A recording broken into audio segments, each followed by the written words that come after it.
What's up, everybody? Welcome to the Dynasty Pylon. I am Brian the Grizzly here with Mark, and we got Alec down here. What's up, guys? What is up?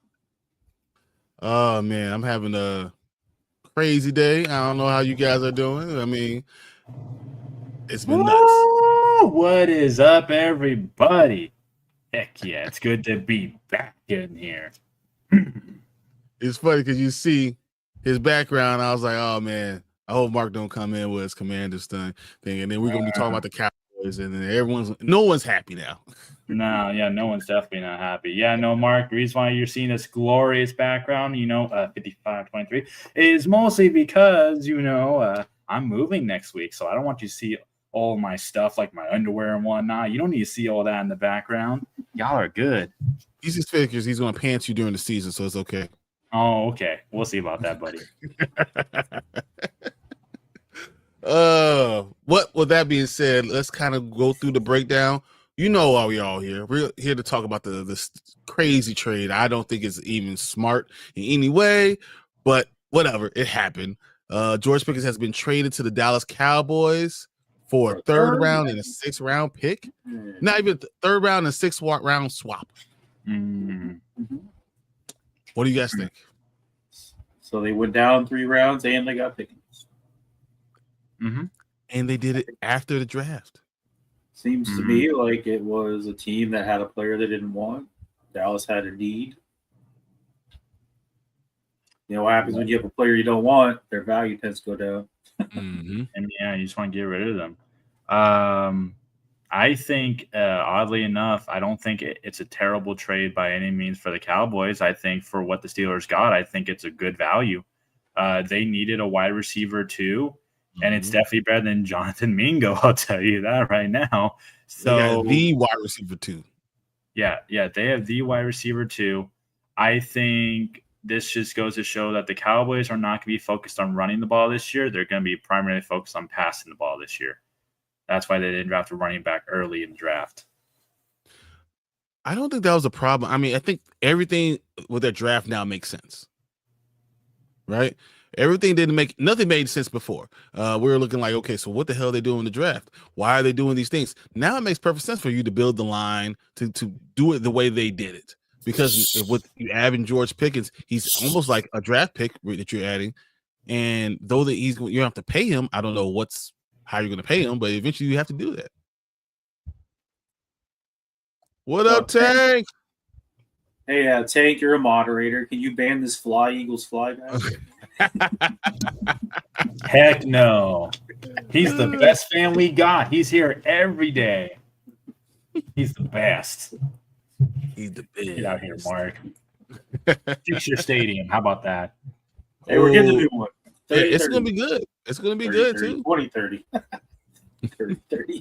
30. It's probably going to be 30-30. Yes. Hey, we're getting the draft. They're expecting 2 million people at the draft. So. I know. Wait, and when Mark's talking about is that the draft is going to Washington, D.C. next year. They're going to host the draft, and hopefully they don't have a first-round draft pick. That's what I'm hoping. They do so well that, they trade that draft pick to do something stupid. I was like, why wouldn't we have a first? Because you get Trey Hendrickson. Oh, you think? Hey. I think it's happening. I'm looking at the reading tea leaves. I think you're going to get. I think so. With the Dallas making this move, sense with how that, like you said, what the Cowboys do now makes sense because they traded for Pickens. If we get Hendrickson, the draft makes a lot more sense for me. Exactly. Now you're like, okay, well, you got this good quarterback. You fix your defensive end now, and now you get this offensive tackle. It makes perfect sense. Everything looks good now. Mm-hmm. Right. That's what I'm saying. If we end up getting Trey Hendrickson, I'll be like, okay, cool. Do you guys think that this changes anything? Like, does this change the way you look at the NFC East? No. I still think that it's between the Eagles and the Commanders. I just think that the only thing could potentially change is now do we consider Cowboys a potential playoff team? That's really all that I think changes. I don't think that they'll win the division. I feel like first-time head coach. I was like, I feel like they have pieces, but I feel like if they keep Dak, they could be about 2 years away.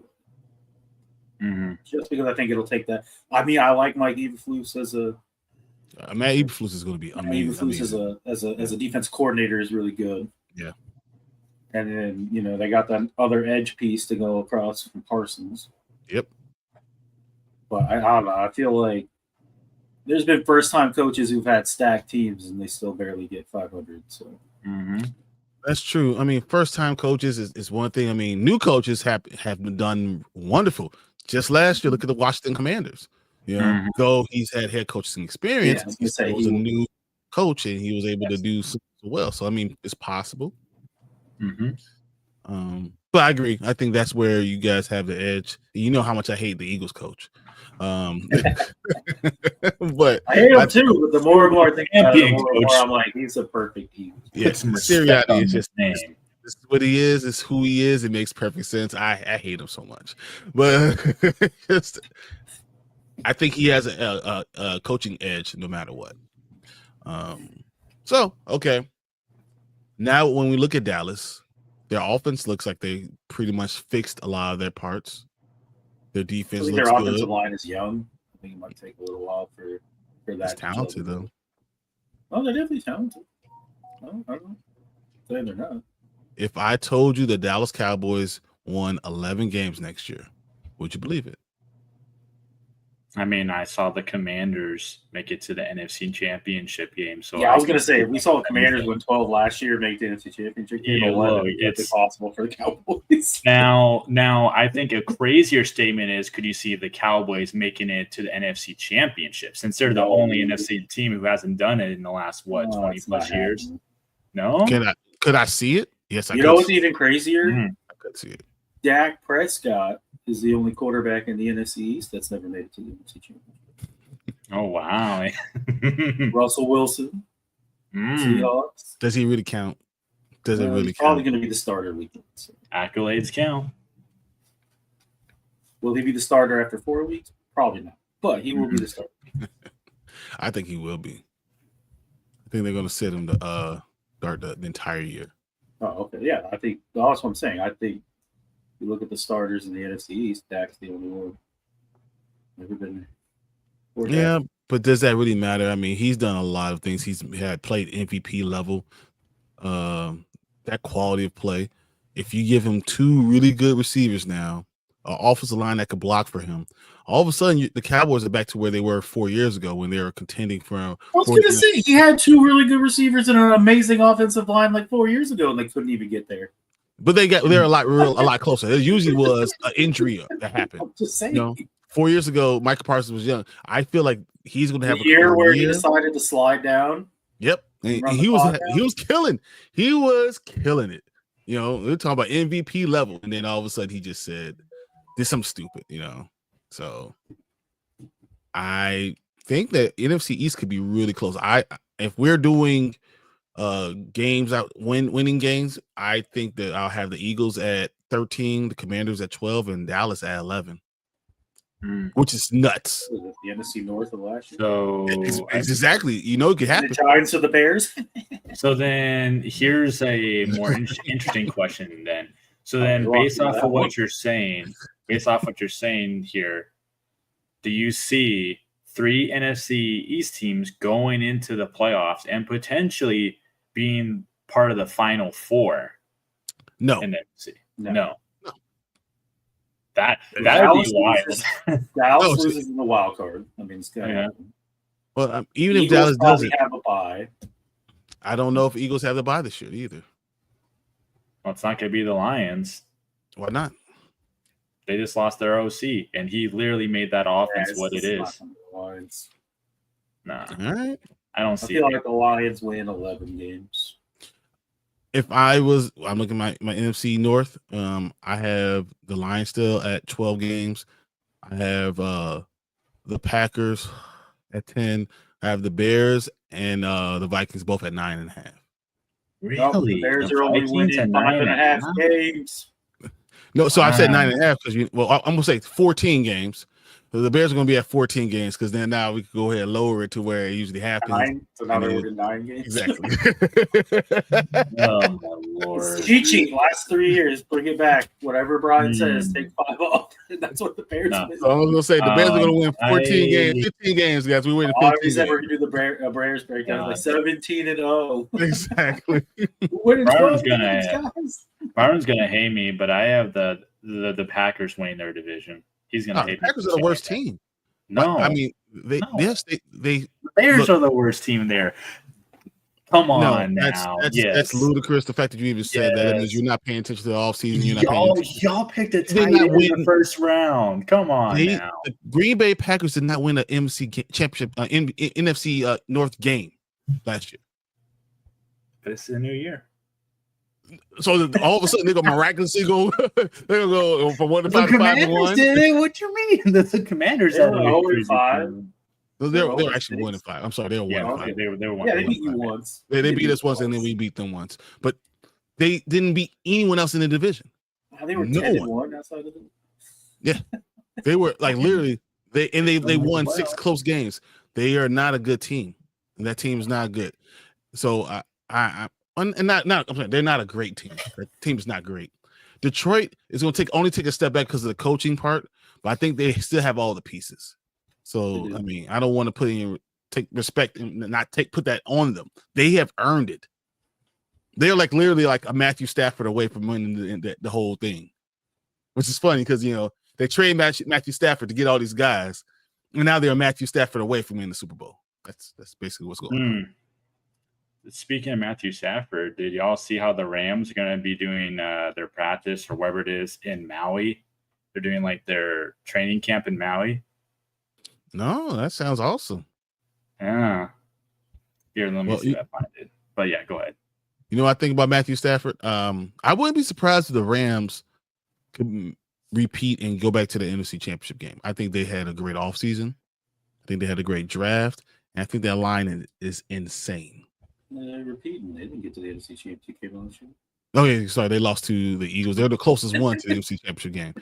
They gave it up. They actually gave the Eagles a game, unlike some other teams. Yeah, the Chiefs, they suck. Sure. We will put all those teams that didn't give them a game in the same box with sucking. Yep. That's So right. the Rams are doing their mini camp this year in Maui. Ooh, okay. This week, rookie mini camp actually started. Mm-hmm. That's So exciting. So this week, I think the first one was on the 3rd, and it goes until the 11th, and it's a 3-day mini camp. If you could choose one mini camp to be at, who would you choose to be, or where would you choose to be? I'm sorry.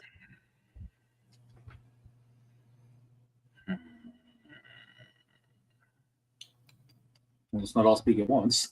I'm just wondering. Oh, sorry, I was typing. That's a good question. For once, I'm really thinking about that because normally you think, oh, I want to go see like the QBs, but there weren't really anybody special outside of maybe Cam Ward, Milrow was out there tossing the ball around. He was. Yeah, I really want to see like the running backs. I wouldn't be. I would be fine to see like the Patriots because they have a dual running back thing. That'd be fun to see how Trayvon Henderson wins the starting role if he does. Or, well, I don't want to see the Browns catch the Browns. I mean, come on now. Why wouldn't you want to see the Browns? I think the Browns would actually be a good one to go see. That's the one I want to see. Shador and Gabriel. I want mean, to they see have a five car QBs. crash. Do you want to see a car crash? Like literally, that's what's it's waiting to happen. It's going to hit the fan. It's just going to be all over the place. It's going to be crazy. I'm sure y'all already talked about it, but Shador Sanders going there in the 5th round just proves, man, that nobody wanted him. It's No crazy. illusion. Mm. It's a place. We talked about this last week. It's placism. The NFL want to put him in his place. Mm-hmm. The racist tweets and stuff I saw all about Shedeur Sanders all during the draft were ridiculous, and it all comes from a team from the team saying negative things about him because he interviewed with some I think it's 3 teams specifically they interviewed with that he didn't want to go. And he said he kind of tanked those interviews, and now people are like, oh, he's a terrible person, even though all the tape, everyone that he interviewed. Everyone who's ever known the kid says he's a wonderful kid, great kid. Mm-hmm. So, and I wouldn't be surprised if at the end of this whole mini camp, he's the starting quarterback in Cleveland. Man, I would love to believe that, but I don't know. Colorado fan. They are giving him. You're talking about how he said it's collusion.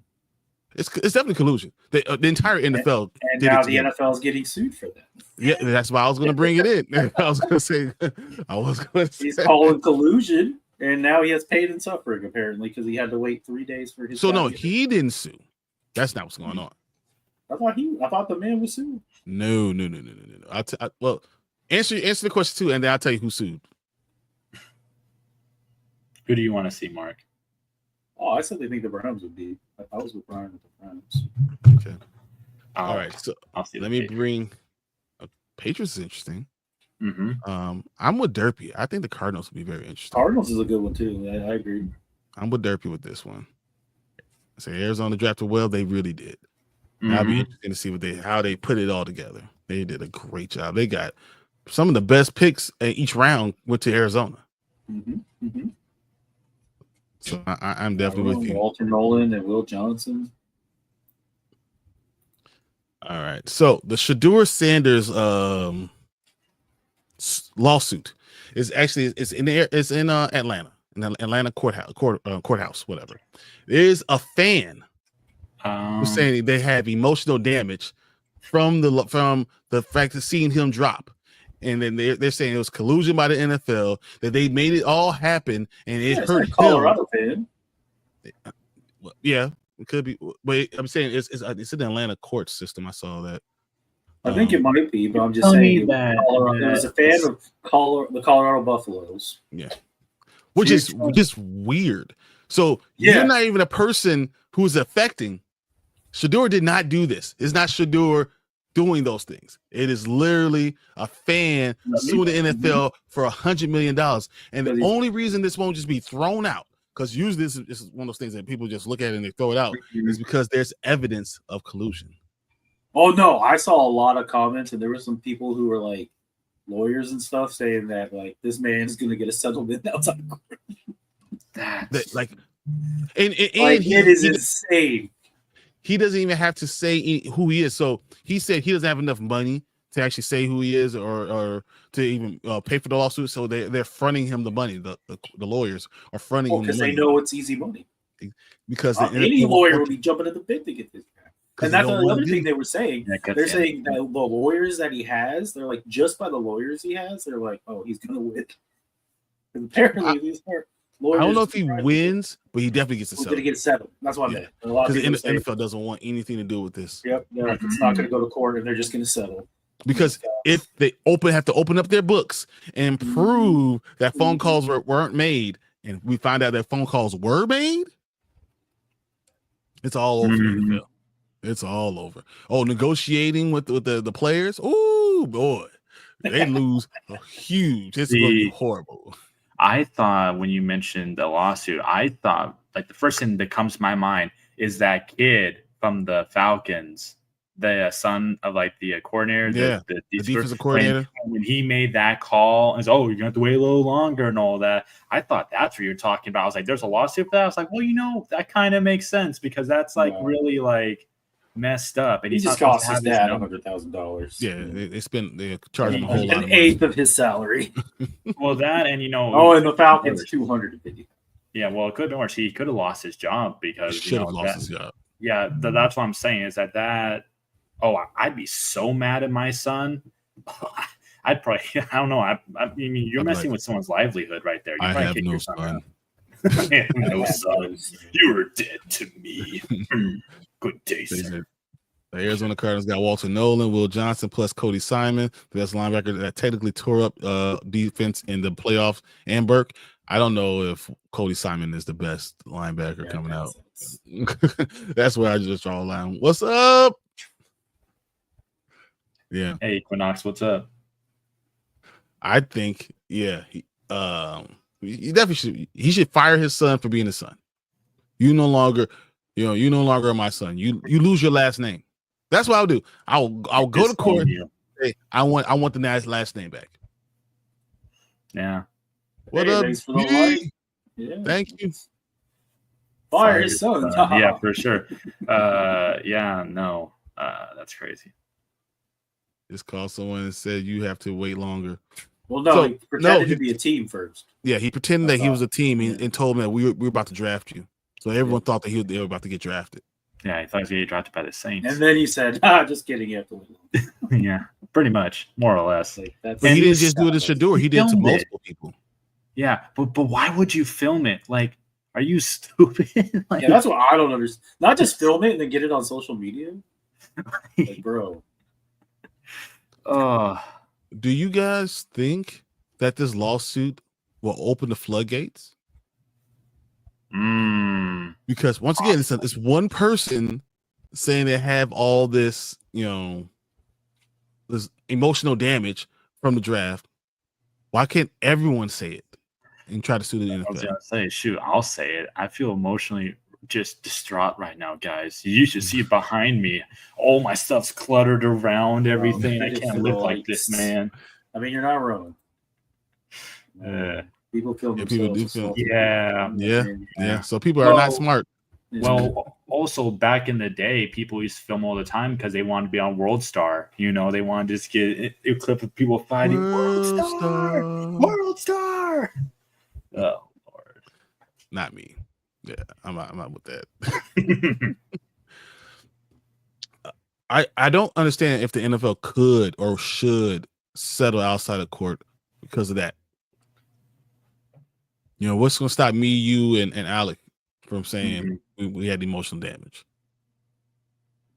What's going to stop anyone? It won't. And also, here's another question: if they do agree to settle it, then how do you think that makes the NFL also look? We're gonna start seeing commercials. Did you have emotional distress during the NFL draft? That you might be financial compensation. Aaron Rodgers comes back and says, 20 years ago, I fell and it ruined me, and all the stuff you've seen that's happened is all because of that fall. Oh, you should read that comment. That's pretty funny. He said, just give him $700K, call it a day. Man, that's crazy. My dog has emotional damage. I'm gonna need a lawyer. He said, that's the extent of my sporting. I'm out. Let me know, B. Thanks, B. Appreciate it. But no, I mean, I think this is a big deal. This sounds frivolous. It sounds like something you throw out. But if this actually happens and this actually occurs and they actually do pay out, they can have the chaos could be all over the place. You're not wrong. I don't know how they handle it. Let's see. Or do they say, we're not going to do anything outside court, but we'll give you season tickets. Something like that. Or tell them to drop the lawsuit, we'll give you season tickets. See, he can make more money. So and then have him sign an NDA. Yeah, here's what the NFL should do if you want to make him go away and not pay him money. Say, hey, for the rest of your life, you get season tickets. You got to sign this NDA. All right? Boom. Done. I'll give him one season. One season. I wouldn't take it for one season. Because you could lose and have nothing and get nothing. See, I would rather lose and get nothing. I don't know what the NFL is going to do. At least not with that commissioner that always gets booed every year. We all know he's bad. That's like the highlight of the draft. It is but tradition. We all boo as soon as he comes on stage. He probably embraces it by now. Do you think he's bad? Do I think he's a bad commissioner? Mm-hmm. I think people make fun of him a lot. I think the way that the NFL is done, there are some things that could be more modernized that they've just had in place for so long that there's more, like there's technologies out that can make things a little bit more efficient, easier, instead of relying on the blind eye of a referee and this that. Not like I don't want these changes. Just make that clear. But when refs miss calls, who gets blamed besides the refs? The commissioner. When things seem really awkward, like an inside job, like the Shedeur Sanders thing, who do you think gets blamed? The commissioner, as well as other teams. But so I don't know if he's really a horrible commissioner, like everyone likes to say he is. I just think he hasn't made all the right moves, and because the NFL is such a big brand, everyone's gonna have an opinion on it. So there we go. It's like being the president. People that are going to like you or they're really going to hate you. There's no in between. What about you, Mark? Do you think he's a bad commissioner? That's a loaded question, in my opinion. I'm not about to get canceled, am I? No, I feel like in some regards he's been an amazing commissioner. In other regards, he's been a horrible commissioner. Like, as far as growing the game of football, he's done that exponentially. Mm-hmm.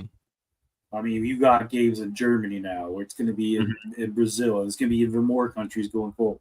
Mm-hmm. But at the same time, I feel like his inconsistencies with suspensions, is the inconsistencies with just like the players altogether. I feel like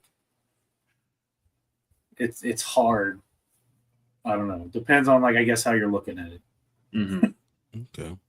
I feel like as far as a relationship between the players and owners, I feel like that has gotten further apart since Goodell's been the commissioner. If that makes sense. Yeah, no, I think I totally understand where you're coming from. Yeah. I think they need to get rid of the fifth-year option as a thing. Because now they want to go. Now his new thing is he's going to get the 18 games here pretty soon. I guess you were wrong. You were wrong, Brian. They want to start Labor Day weekend and have the extra bye and then end on President's Day. President's Day. Yep. So they're going to have 2 buys. They are going to do 2 buys, and they're going to start on the first week of September. And then what will allow it to happen is that you have a proposed plan. You have a So I was right. The day after the day after the Super Bowl will be a holiday. Yeah, exactly. Mm-hmm. So we can get drunk on Super Bowl. Don't have to worry about work. Well, if you have a restaurant. Yeah, like me every day. Yeah, it's always work. You got to work on the day of Super Bowl.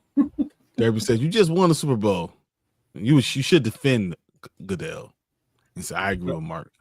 Oh, I wouldn't listen. I'm not defending him, all right? I'm just saying that we love to blow things massively out of proportion based off of who we want as the punching bag. That's all I'm saying. Look, do I think he's great? No. But do I think he's horrible? No. I do agree with Mark, though, that the inaccuracies when it comes to the suspension thing is definitely something the NFL needs to be better. They need to get that together. Mm-hmm. They have a shot to try to make things right with Rasheed Rice. He's not getting spit at all. I think they need to get rid. No, I don't think anything's going to happen. Therapy says, I think they need to get rid of the tush push, but leave it to a toxic Philly fan to cry about something they like winning with. How? Stop it. Simple. Just stop the play. All right, here we go. Couple things. One, I think Goodell is probably the best commissioner in all sports. Oh, damn. So it's because of he's so good, people forget that he works for the owners. Mm-hmm. It's not Goodell that's making these decisions. It's the owners that are making decisions and telling them what he can and cannot do. It's not he doesn't have, just a wand that he can just, do whatever the hell he wants and not get fired. Like literally, he has to listen to what the owners say. So it's not Goodell that you really hate. It's that NFL owner in your own city that you really hate. So the only thing he has to do is grow. His charge to do is grow the game, and he's done that. And he has grown the game 100%. as you said, exponentially, he has grown the game. So the rules really are really up to him. He's just a figurehead, the person they put out there, but it's really all the owners. It has nothing to do with him at all. I thought he was the one behind the suspensions. So he has a committee that someone else is actually behind the suspensions, but it has to still be within. Well, I thought that is rules. Now, but I'm talking like before. It used to just be him. But no, it was still under what the owners will allow, and then he was the person behind, like still getting messed up. Like it's always been about behind on him because he's the figurehead. Yeah. He's the face, but it's not him making those choices. No, they tell him what's going on. Robert Kraft tells him what he's going to do. You know, Jerry Jones tells him what he's going to do. The only way he is to step up is when powerful owners kind of disagree.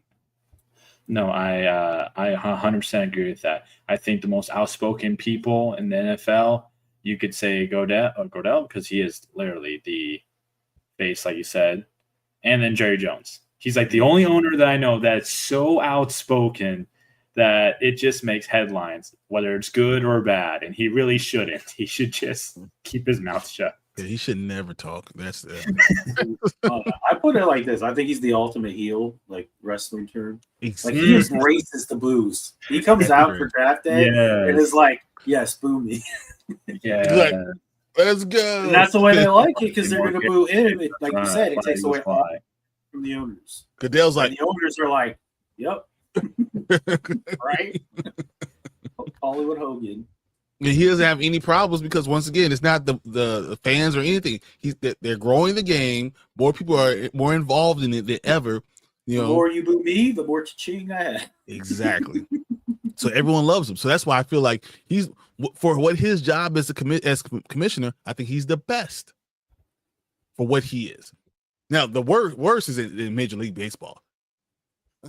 But he is by far the best. So Falcons owner Arthur Smith inducting himself to the Ring of Honor.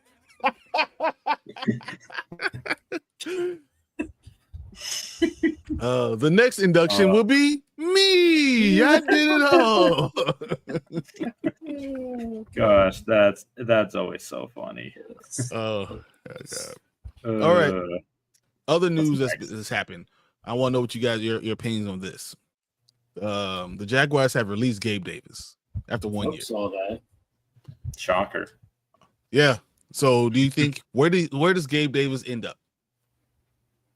Imagine, well, he won't, but wouldn't it be crazy if he went somewhere like back to Buffalo and just chilled? Exactly what I think right. Right? Like just go in the slime. You'll be good. What'd you say, Mark? Oh, I said he's like, here's a 1 year deal, veteran minimum. Yep. He's like, sign me up. Yep. He's like, all right. I can see it. He'll go somewhere for a year as a year prove it deal, and if he doesn't get enough, then they'll probably just cut him. I know it's a shame because at one point he really was a really good deep threat, but that's really all he was, just a deep threat. He didn't have any other tangibles about him that made him step into the limelight as an alpha wide receiver. Thanks. I needed a reason to drop him. You're welcome. Don't draft him in our draft. You'll be fine. Dude, Gabe Davis had 20 receptions, 239 yards, and 2 touchdowns in 10 games last year. Amari Cooper will get signed first. 100% Amari Cooper. I'm surprised he's not signed already. Honestly. I think a lot of teams are waiting to see these rookies. But, I think this period right now. So no one can sign for the next week.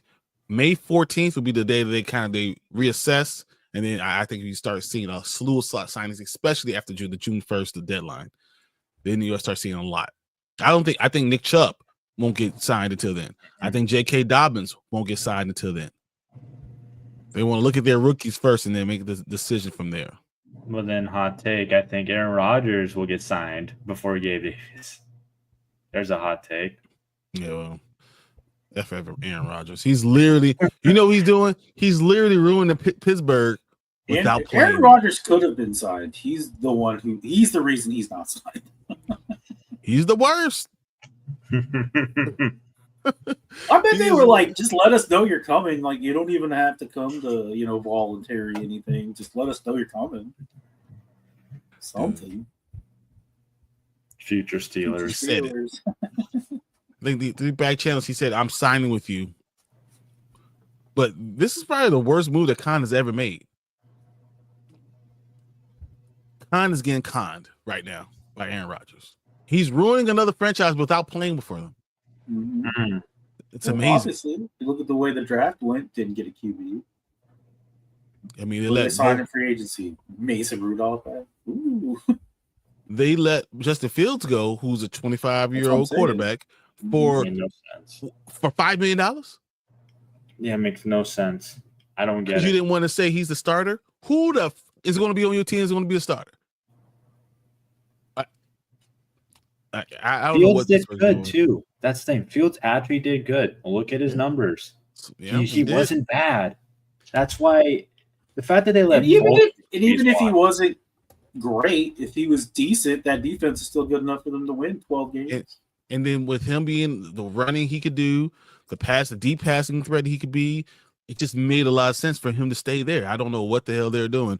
So, I feel like Tomlin's biggest mistake last year was not reinserting Justin Fields the last 4 games of the season. Mm-hmm. After Russ started to Russ, you should have reinserted him. And I think that's what cost them. And I think that the Steelers will have a losing record this season, no matter what, even if Aaron Rodgers does sign with them. And that's my AFC team. That's my favorite AFC team. And I believe they'll have a losing record this year. How about this? I believe Cleveland will have more wins than the Steelers this year. Wow, that's the Steelers haven't finished last in the division since like 1988. Yep, that'll change. Yeah, I mean, to be fair, it could be as much as like everyone's 8-9 and then or 8-8, and then the Steelers lose the last game. They end up 8-9. Everyone else is 9-8. That division can easily go that way. Yeah, I just don't see it just because of the Ravens, the way that they say that, but then but the Bengals and Ravens could each win 12 games. The Bengals, would you be surprised if the Bengals only won 8 games? Yes. I wouldn't be surprised either way. No, Bengals have holes all throughout the team. Which Bengals team were we going to get? The first half of the season last year, Bengals, or the second half of the season? Look, worse. You're going to have worse because you have people that have retired. Okay, so for me, last year, I remember talking to a guy who does a lot of predictions, and his predictions was that all 4 teams had a shot in that division to make the playoffs. He didn't say they all would. He said that he could see a possibility that happened. Of course, he was wrong. The Bengals, the only reason why they didn't go was because of that defense. All I'm saying is that every year is different. So how did they fix that defense? I just don't see the Bengals only winning 8 or 9 games. I see them winning at least 10. I get that defense is not that great, but no, they've actually gotten worse than they were last year. They're actually worse than they were last year. I don't know. I mean, we know they win 9-8, and they got worse. So I don't know how we're just expecting them because everyone loves Joe Burrow, because everyone loves Jamar Chase, because everyone loves T. Higgins. Well, of course, but and Trey Hendrickson might not be on that team. So like I don't know. Well, right here, so Trey Hendrickson could hold out amid contract stalemate, and this is 3 hours ago. Yeah, they're stalemate on contract talks. If he's not there, then yes, then they're a team that looks like they could be not a playoff team. But I don't think they weren't a playoff team before. I don't think they've gotten any better. They knocked anyone away. Look, who are you kicking out of the playoffs? Well, every year there's at least 3 to 6 teams that are new that go in the playoffs, like every year. From the AFC. Year.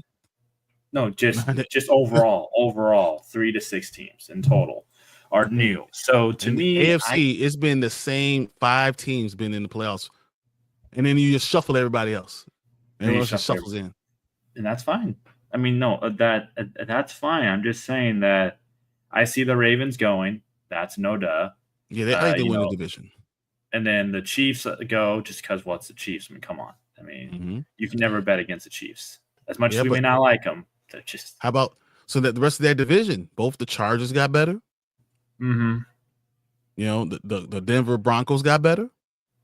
Mm-hmm. They were already there.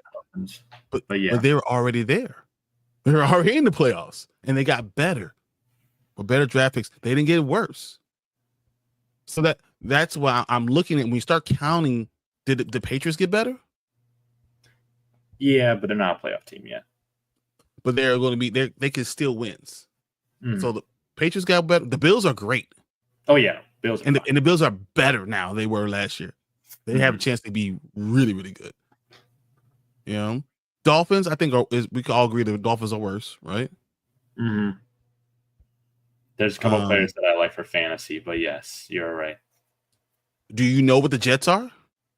No. Would you be surprised if the Jets, who they lose Aaron Rodgers, bring in someone else, and all of a sudden they win 9 games like they did right before he came? Would that be surprising to anybody?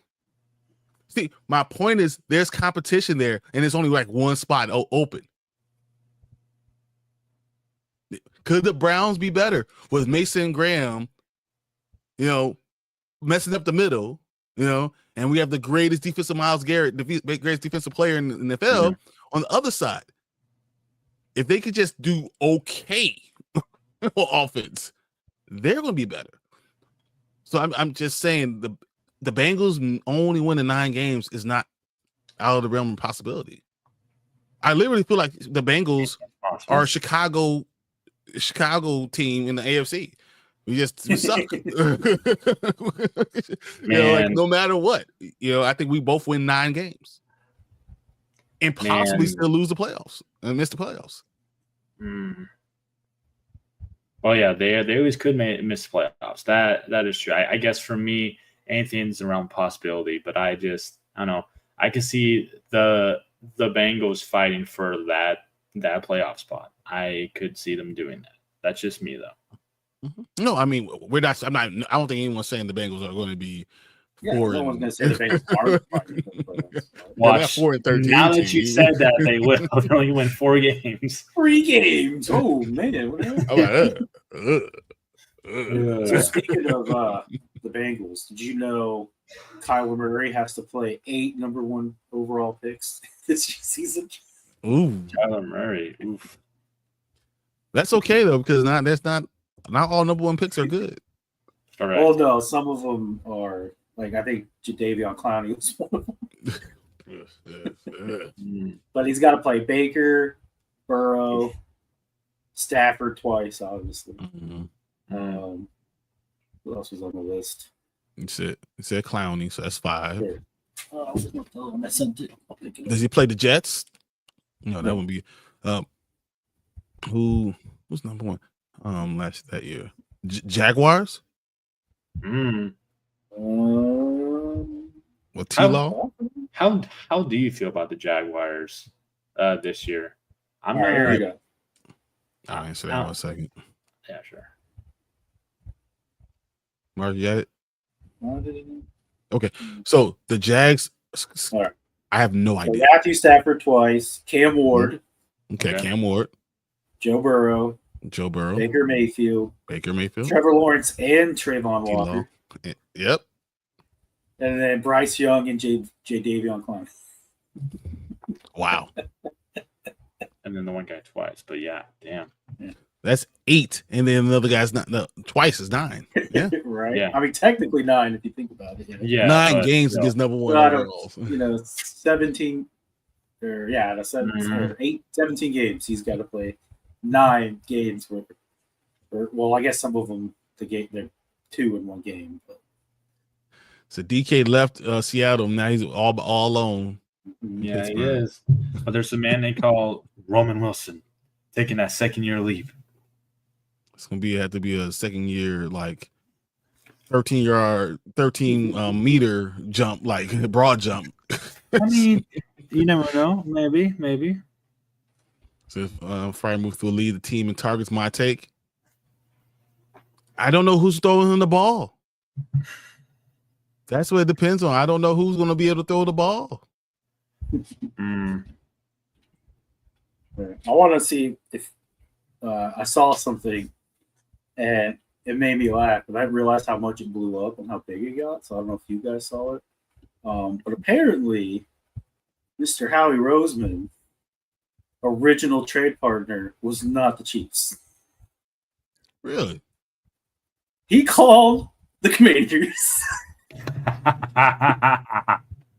And Adam Peters said, "Are you going to pay the division tax?"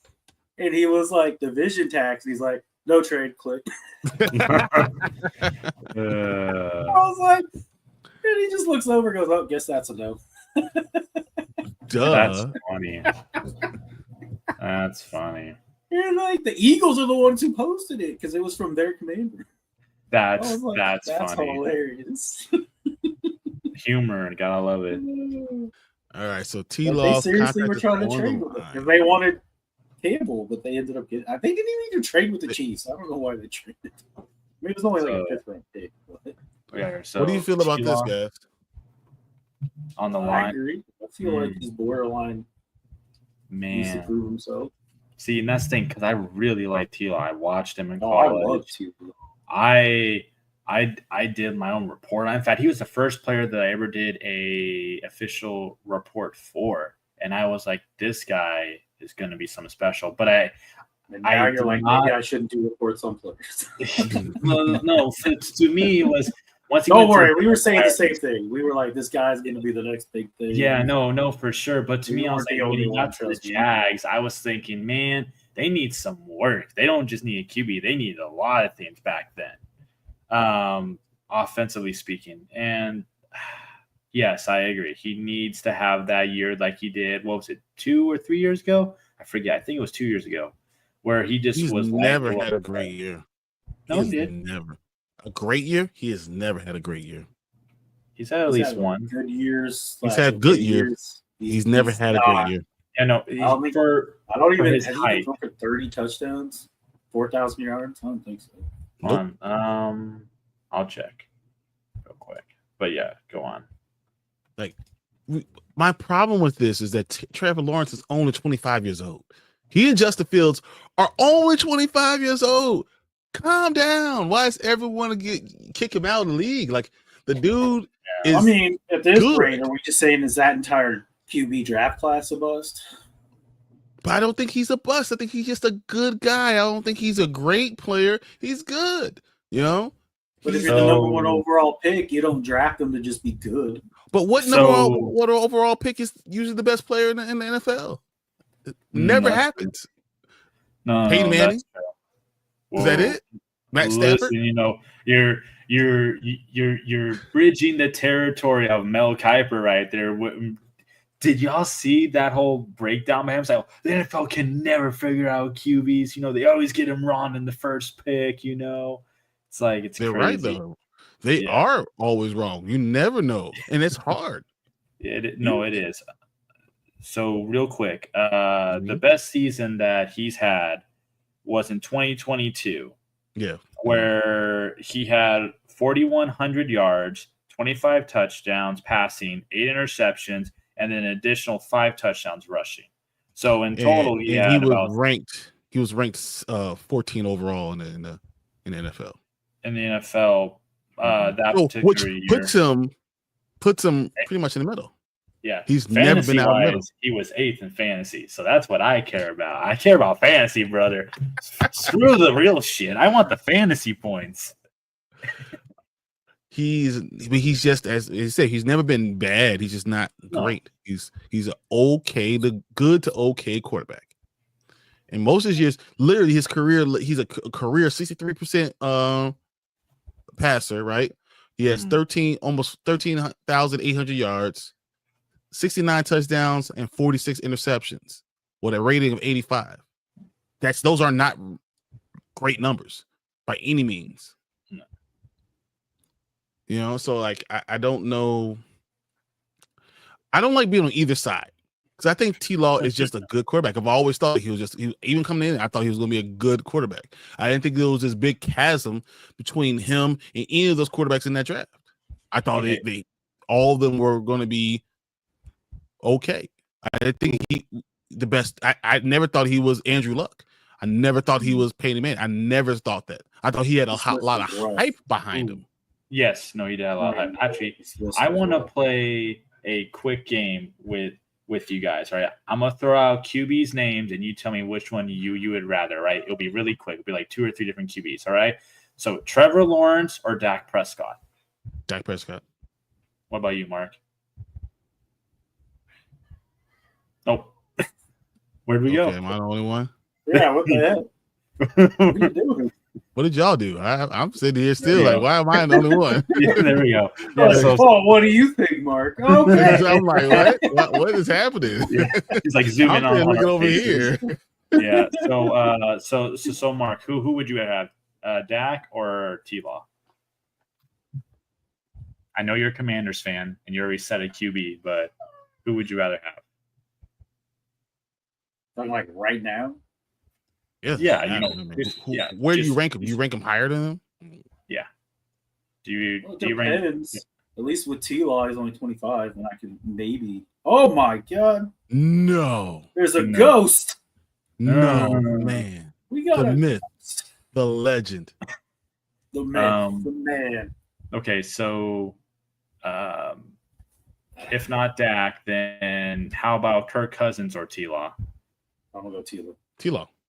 Okay. Kirk Cousins is not starting his own team. Okay, then Penix or T-Law?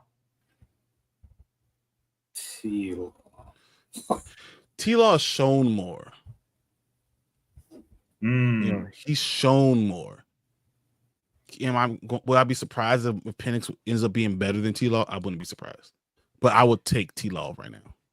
Even though he so far has only played one season, Jaden Daniels or T-Law? Jaden Daniels. Jaden Daniels. Okay. 100%. Not me.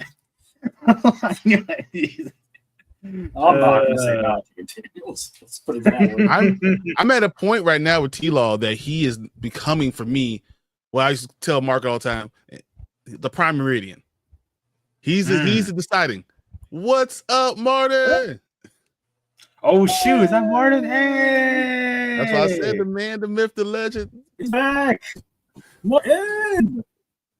He's not the best of all time, but damn close. Do you want to hop in on that, Martin?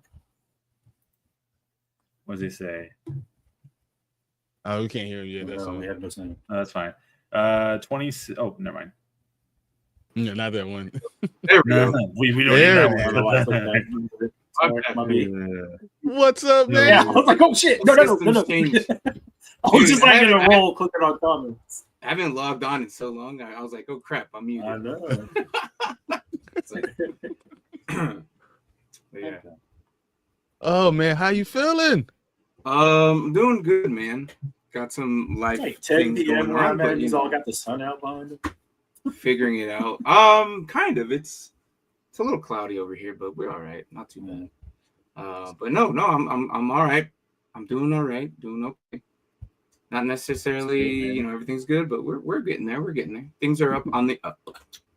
So, which is good. I know Brian's like, dude, just come back after the draft. Don't even worry. Just take care of what you gotta do. Come back after the draft. I'm like, all right, bro. All right. So yeah. So yeah. But no, man, I was listening to what you guys were saying. So, let me ask you this question then. If you're ranking T-Law, where would you rank him around quarterbacks right now?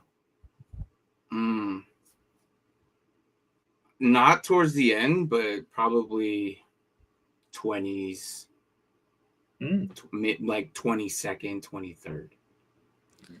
And it's only because of the situation that he's been in the last couple.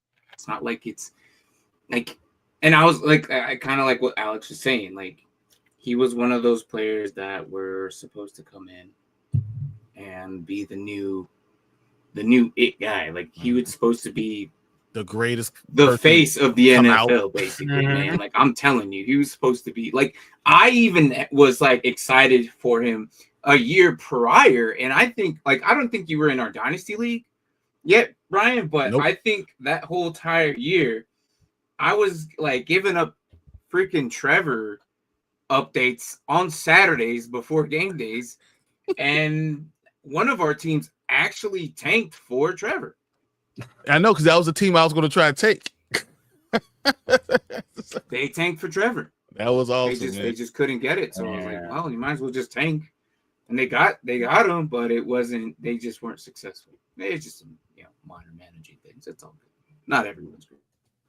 But I would say about 20, 23. I have him literally at 19.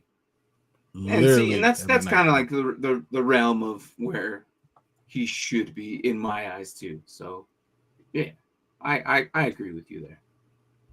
So let's answer this question: would you rather have Trevor Lawrence or Dak Prescott?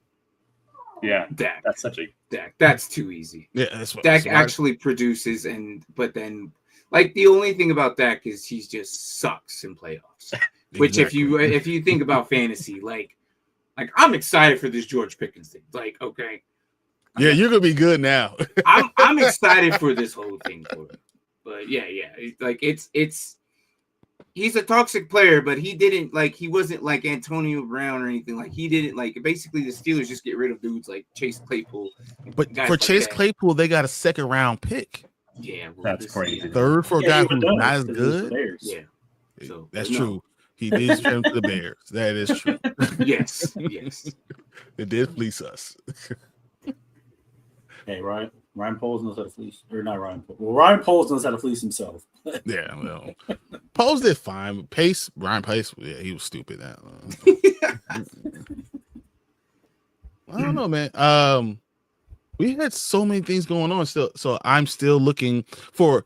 So, full disclosure, before Mark came in, I was going to ask you guys about this trade because I just opened up my app and I looked at this trade. I was like, oh man, that's not even that bad. I like it, but I'm not sure. I was going to ask. Well, I can't ask Mark because he's in the league, so I won't ask. What would you give? What would you give for a 1st round pick, number 2 overall? 2 overall or 12 overall? Number 2.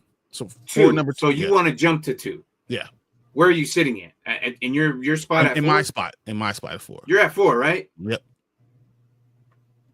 I'm at 4 and 5. Oh, so you got offered to jump up to 2.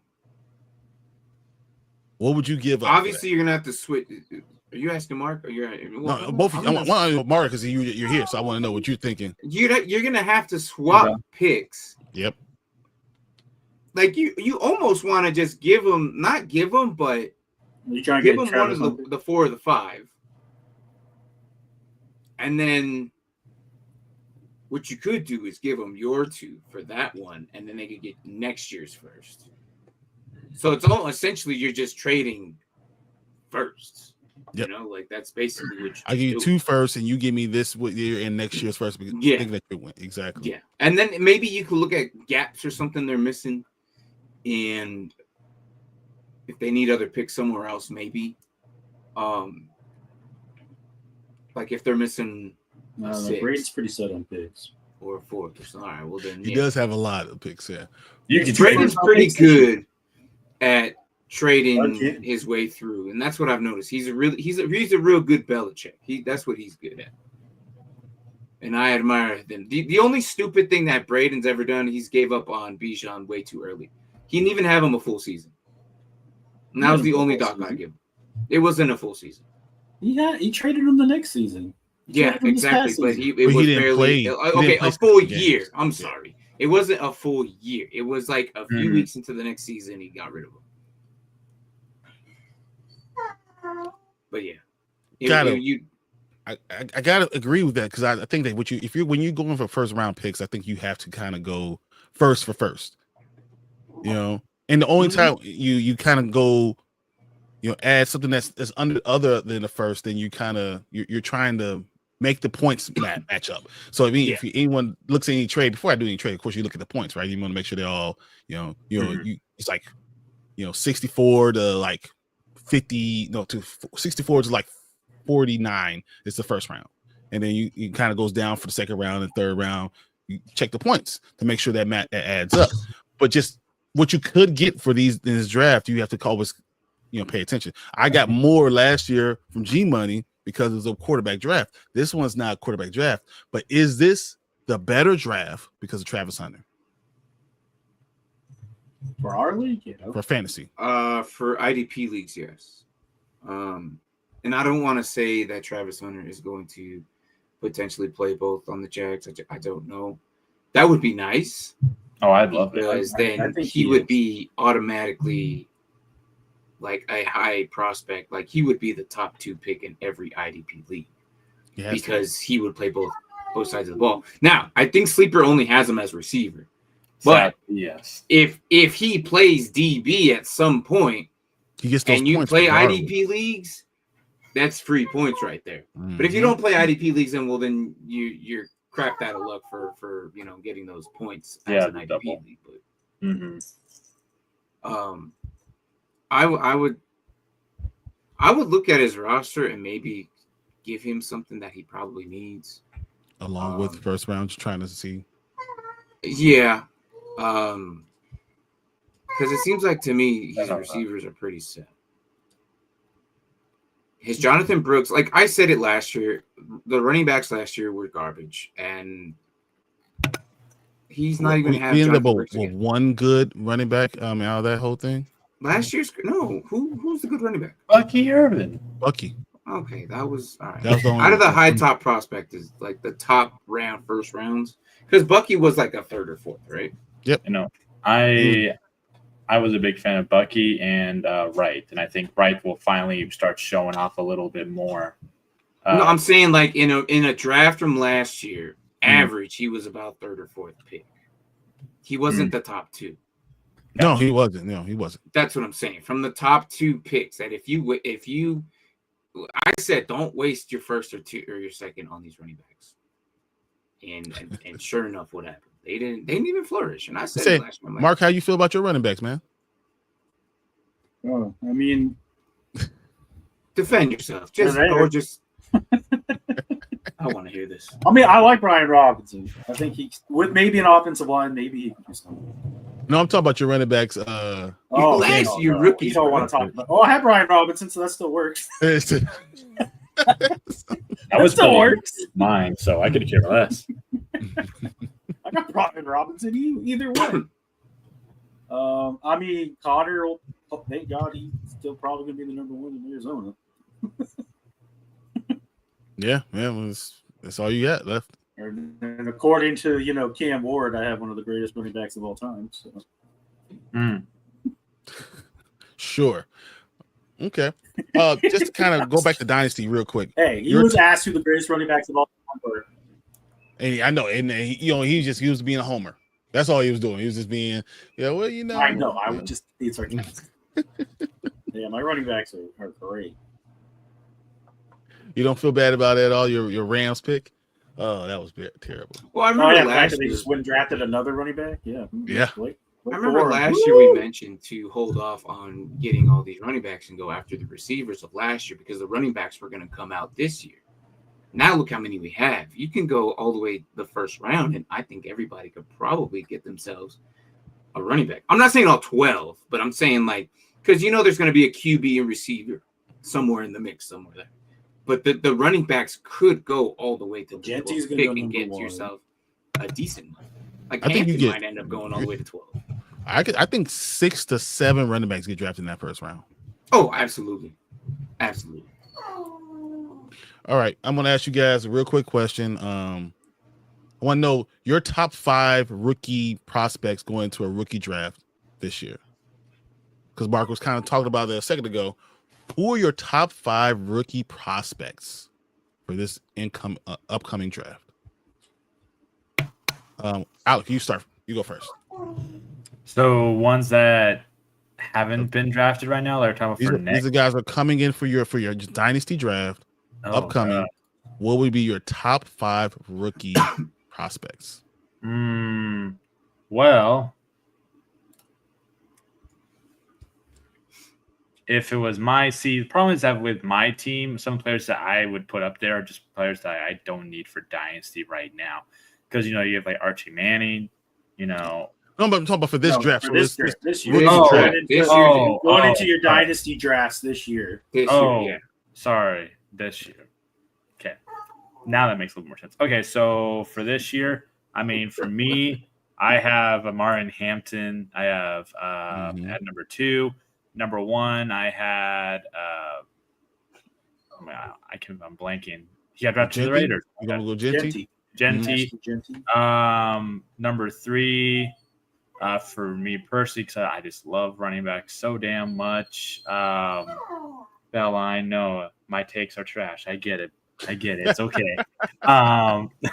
Number 3, I like Judkins a lot. I think he'll surprise people a lot. I really like Judkins.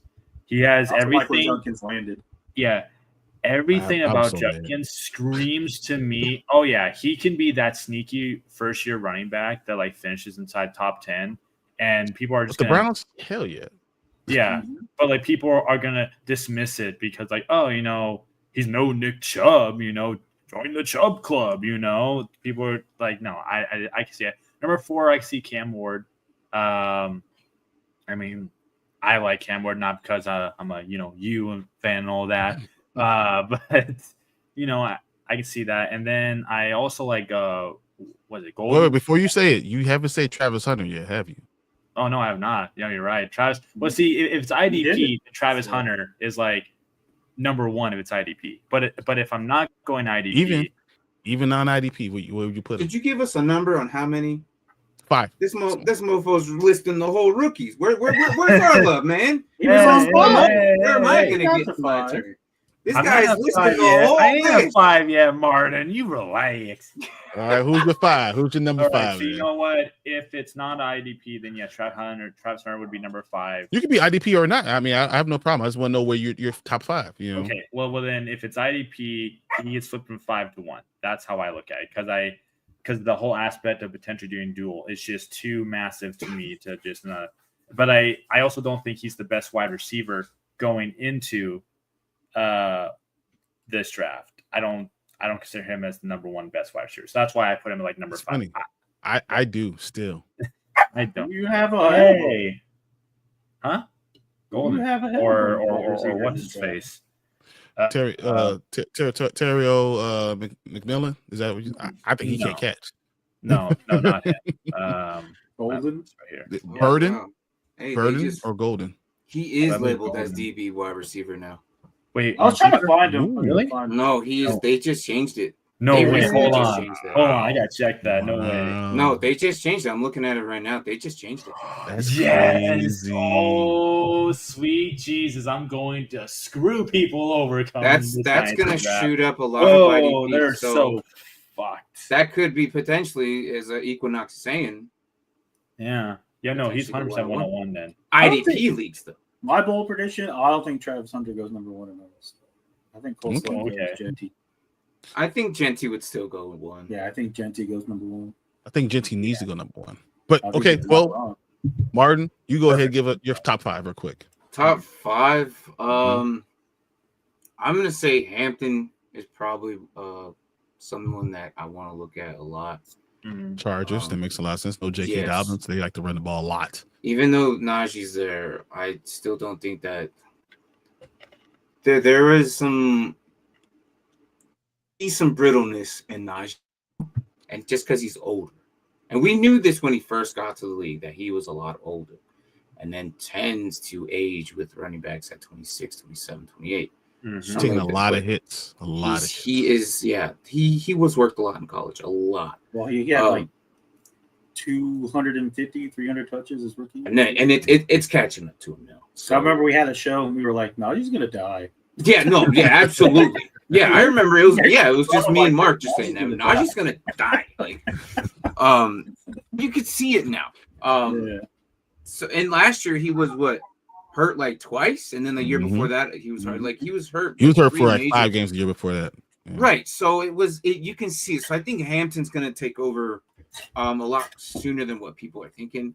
My other one is we've been talking about it for years. Is Mika Buka.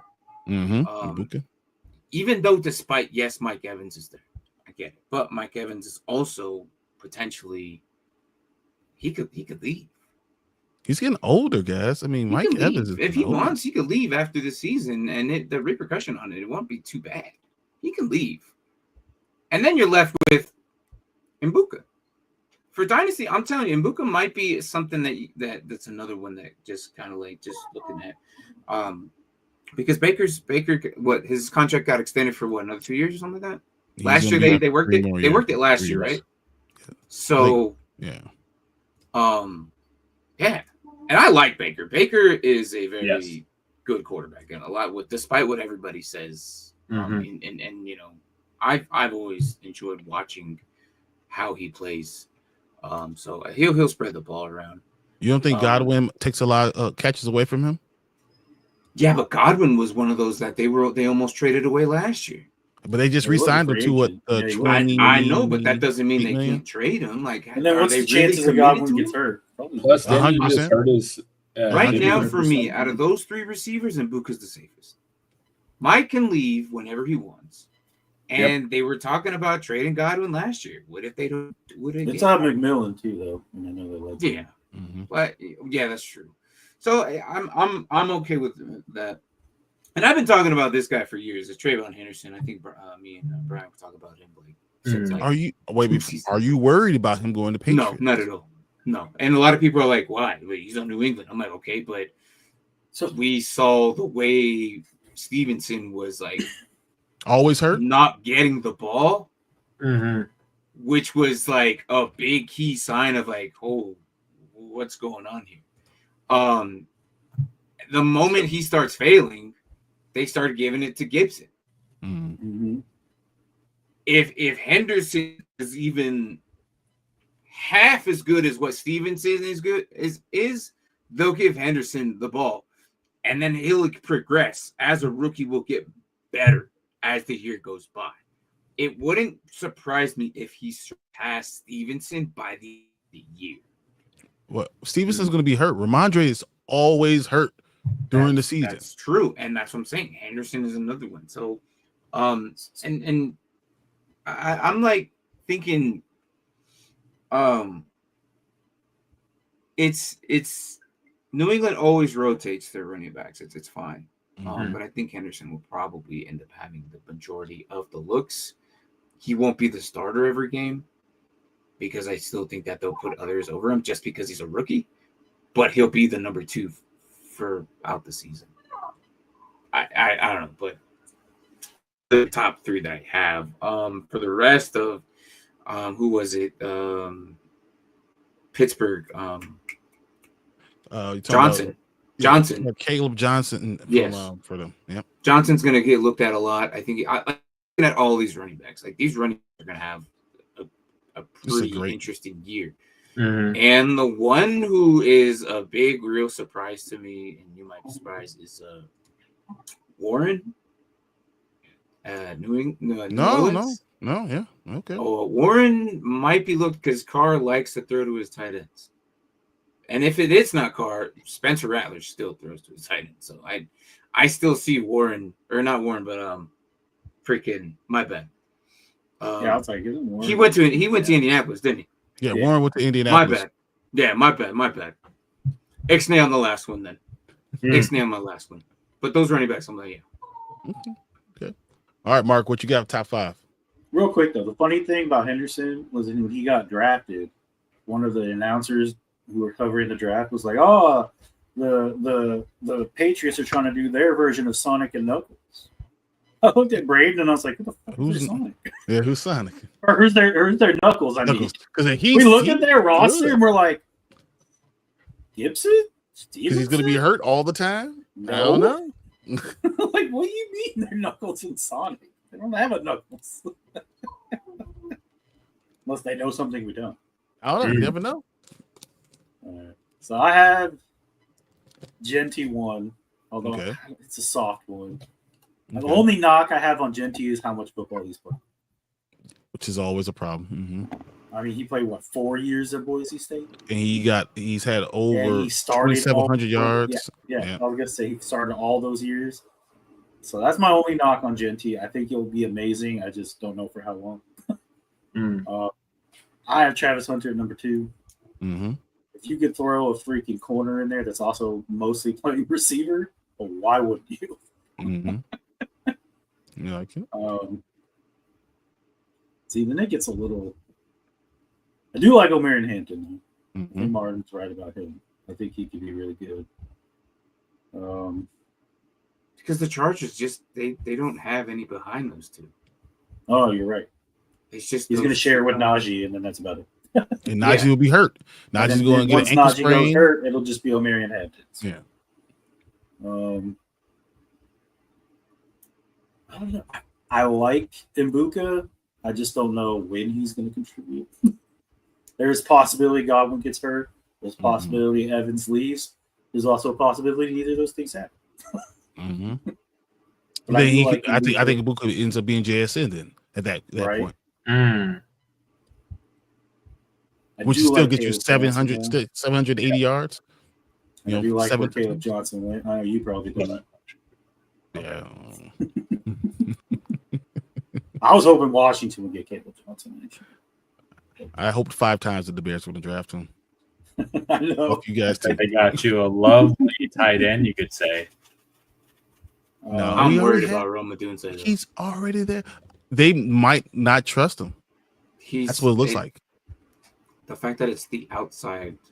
I would, in a heartbeat, put Tyler Warren in there if it wasn't for the fact his quarterbacks were Anthony Richardson and Daniel Jones. Yeah. Yeah. I can't put him in the top 5 for that reason. I just can't. I was like, oh, if he had gone to the Jets, probably would have been in there. Okay. Yeah, no, the only person. Am I at 4? I'm at 4, right? You're 4. But should be a lot easier than it is. Man.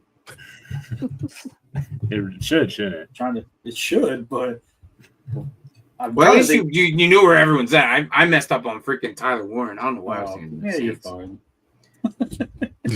But even though, as I'm thinking, as the Colts, man, he still should be all right there. But then again, I thought the same thing about Brock Bowers last year, and look what he did. So Exactly. That's why I'm. Abel Connell and Gardner Minshew. Let me get to my top 5. I'll tell you all about it. But in a tight end premium league, these guys as a tight end should probably. You're not kidding. In my leagues, I do a very high tight end premium, and I freaking love these guys. You kidding me? Big on Bowers, big on Laporta, even Travis Kelce. Though he had a down year in a big tight end premium league, he still did damn really impressive. You know, so yeah, tight ends deserve some love too. Yeah, agreed. Interesting enough, I don't have Cam Ward in my top 5. Me either. I don't even know if I have him in my top 10. It's because he's with Tennessee, man, and we've seen. Well, I mean, that doesn't help matters at all.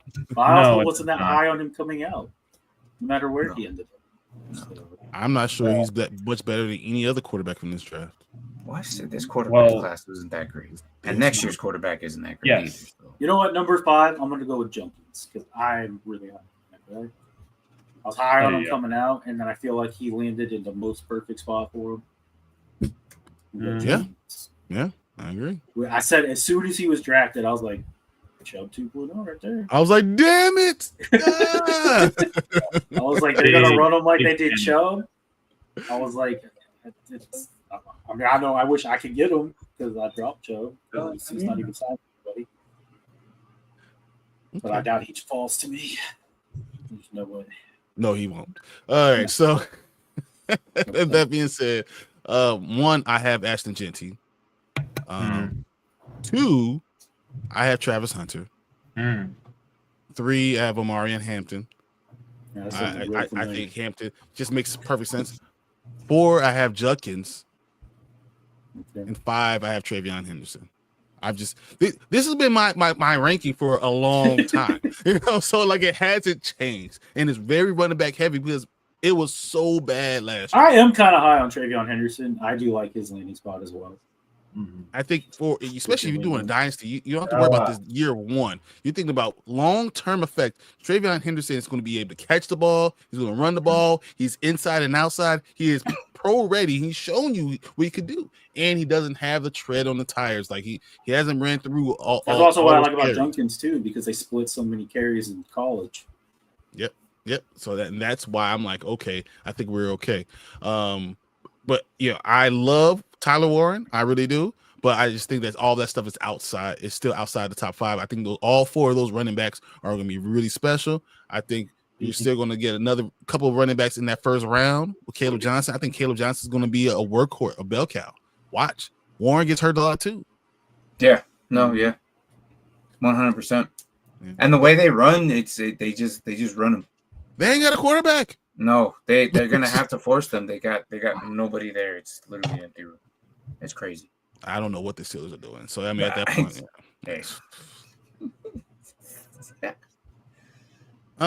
I'm surprised no one said Matthew Golden or Luther Burden. I can't on Luther Burden didn't even go in the first round. Golden's my number 6. He's like right on that edge.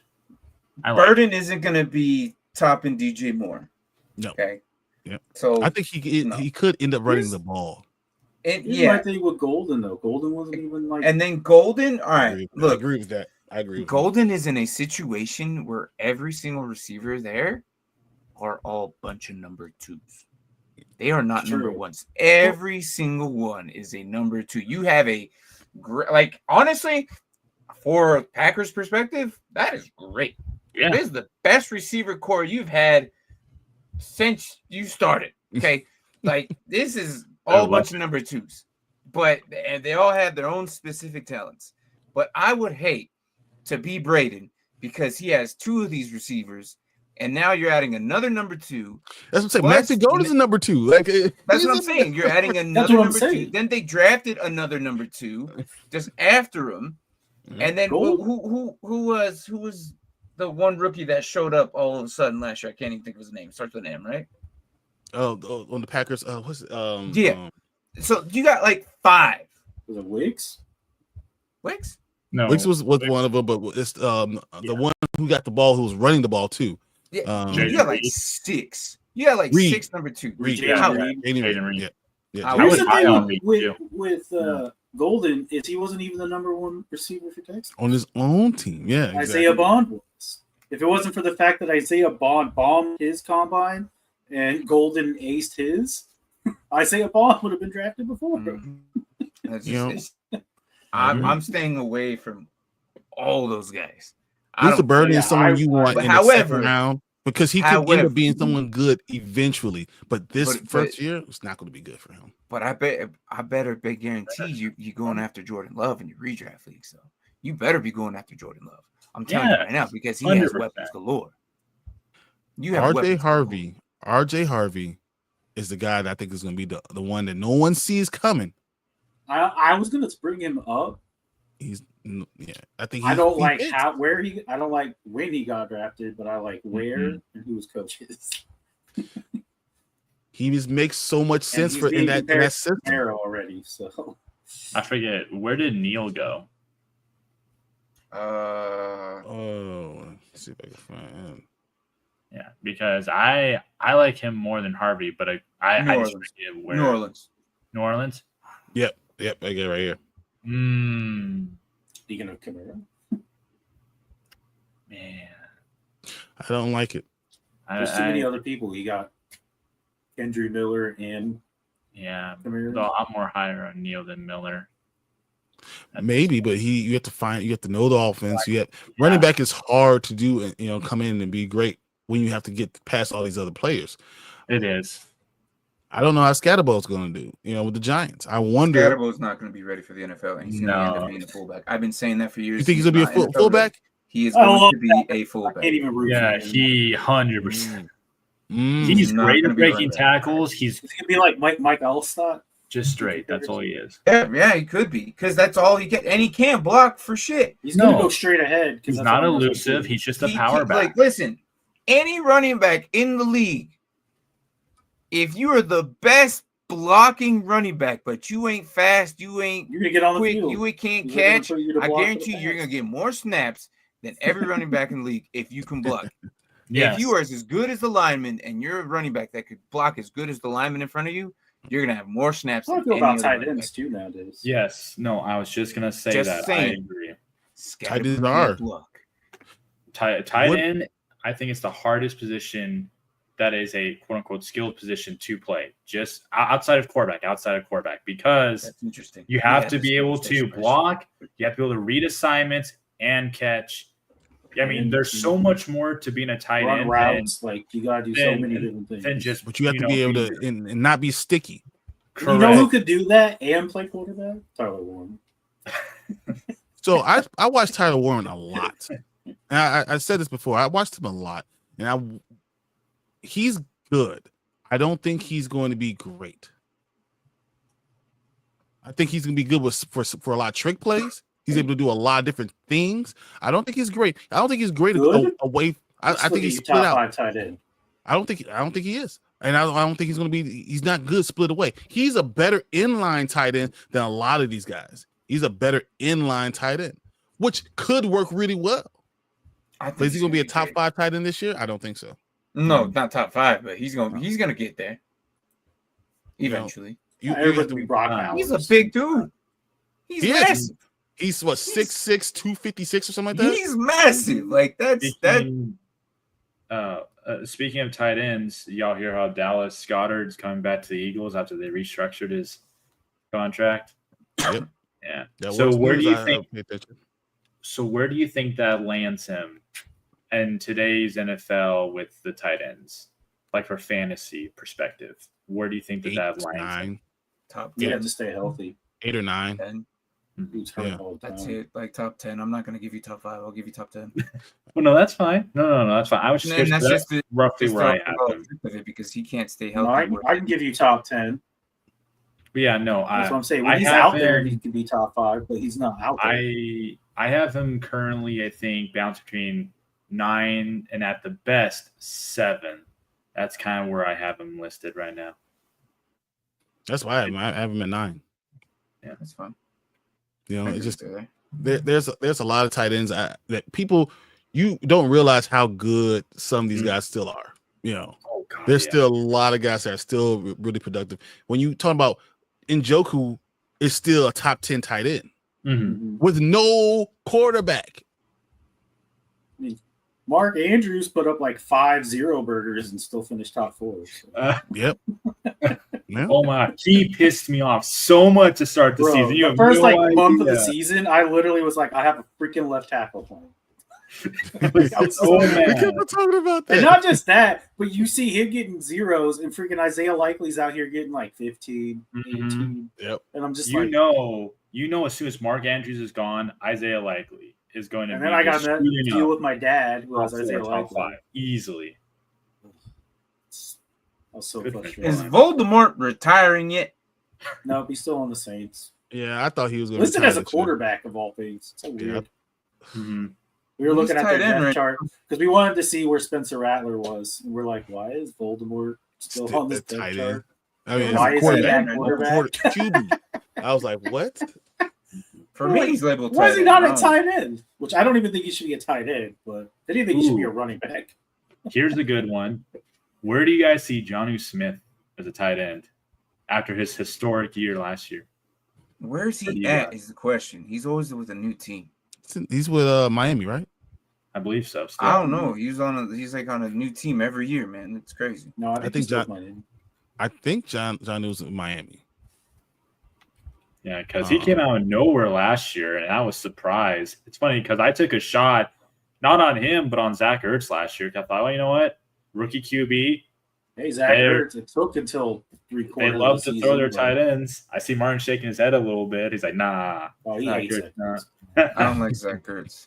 I have a lot of hatred for Zach Ertz. That's okay. And it's not even fantasy purposes. It's just he's just a dick, dude. He just is. He's just an asshole. And here's the thing: I think I started hating him the day he came back to Arizona, and Washington was playing here. He just had an amazing game, and he was just loving it. He was just all about himself. I'm like, you were here for 2 years, and you couldn't do anything. You come back for one revenge game, and you're just like the best player of all time. And then in playoffs, he did it again. He got the last. It was. I hate that dude so much. He said he was ready to walk away, that he lost his love for football, but then coming to Washington reignited it. Exactly. Yeah, it did. Yeah, getting touchdowns does that all the time. Right? That's where it's tied in. So wait a Average minute, so you QBs said I don't have to block, and you gonna throw me touchdowns? Right. Yeah. It's just sad. It took him half a season to realize that they could throw the ball to Zach Ertz. Mm-hmm. It's funny because He you're had talking like nothing nothing about in the last Jonnu 8 Smith. weeks. He's like the best tight end in football. Do you guys put Jonnu Smith in front of Mark Andrews and Njoku and Travis Kelce, or behind them? No. I think until he can prove he can do it for more than a year, he's behind. Okay. Maybe in front of Mark Andrews because Mark Andrews hasn't done anything. I have Still finished top 4. He did. Not likely though. I think, Likely's taking over. I don't care what anybody says. Andrews is done. Well, there's still no guarantee Mark Andrews is a Raven when the season starts. He's getting hurt. Exploring all He can't options even at stay this healthy. I don't watch him. I was like, send him to the Commanders. I don't know. Don't really need him, but I'll take a double stack. A double stack. It's just a stack. I don't know. He still says the double stack. I like the double stack I like it Say double stack. because it's because it sounds better. 4 touchdowns out of it. I don't know. because I have Jonnu Smith, or I did. I'm trying to find it now because I think I had him listed next to tight ends like Evan Ingram. no. That's what he is. No, I have No. Jonnu I have touchdowns. Mike It's crazy that we're talking about. Becky next to Jonnu Smith. I've got Hunter Henry next to Jonnu Smith. Ooh, that's low. Hunter Henry, I have him like he's 15, Listen, 16 for me. Oh yeah, no, for sure. But that's the way I look at it because Hunter Henry did good last year, tight end premium wise. He did good last year, and just like Jonnu Smith. So that's where I have those guys lumped in roughly. You know, to me, it's not the top tier, it's not the second tier, it's borderline fringe third tier, but mostly fourth tier kind of tight ends. It just depends. You know, obviously Travis Kelce is going to be up there. It doesn't matter if he had a down year; he's still going to produce as a top tight end. He's top 5 because Brock Bowers is 1, McBride is 2, Kittle's probably still 3, Laporta's probably 4, and I probably put Kelce 5. So actually, I have. I mean, Laporta could be in front of Kittle, honestly. You know, no, he could. It's funny. I think so because I was just about to ask that. You know, who do you like more after their first year? I feel like Laporta didn't have Bowers, you know, because they both did so phenomenal. But no, I have your number 2, number 1 just flipped. McBride 1 and Bowers 2. Yeah, that's the one right there. If McBride,